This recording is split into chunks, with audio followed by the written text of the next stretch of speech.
Alors, dans le livre qu'on a écrit tous les deux donc en dialogue, Ceci n'est pas un blasphème, on parle dans le 6e chapitre de la manif pour tous. Et c'est vrai que l'obscurantisme, le retour d'une sorte d'obscurantisme catholique, en tout cas nous concernés assez fortement, est assez présent. Alors, est-ce que finalement, la manif pour tous et tous ces gens-là, en voulant nous dire ce qu'il faut qu'on fasse jusque dans notre lit, ne sont pas en train de pointer du doigt ce que pourrait être des blasphèmes en actes, comme la procréation médicale assistée, la gestation pour autrui.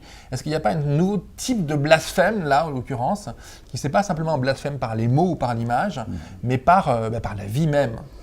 Oui, parce que cette question du corps, en fait, on a parlé dans le livre au début, après on est revenu avec la manif pour tous, parce que cette notion du corps parfait, et puis de l'enfant Dieu, l'enfant qu'il ne faut pas toucher à l'enfant, il ne faut pas toucher à la création. Donc ça, on l'a senti vraiment un retour en arrière complètement.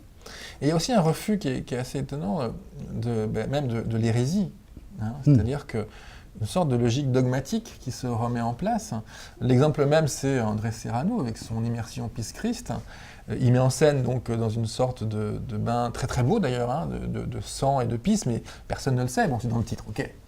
Mais une sorte de Christ, et lui se dit profondément religieux, avec un discours critique.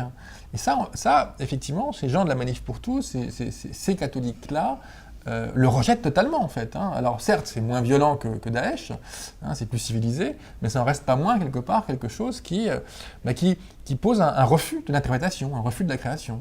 Bien sûr, c'est encore une fois, c'est la création, parce que, comme tu l'as bien signalé, André Serrano, il se dit vraiment croyant, c'est ça ce qui est intéressant. Et donc, autant que croyant, est-ce qu'il a le droit de créer une image, de fabriquer une image autour de l'histoire du Christ? C'est ce qu'il a fait, Est-ce que là, cette image-là, maintenant, elle est là, elle est présente.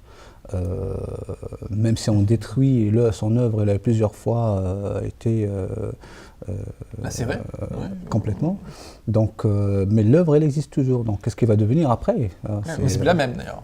Elle est devenue une œuvre blasphématoire, alors qu'au départ, c'était une œuvre hérétique. Bien sûr. En fait, lui, il la voulait comme étant, avec un discours critique. Et là, il y a un vrai souci. C'est ce type de souci, de problème, qu'on essaye de mettre en scène, de valoriser, en fait, avec un regard historique, et contemporain, dans Ceci n'est pas un blasphème.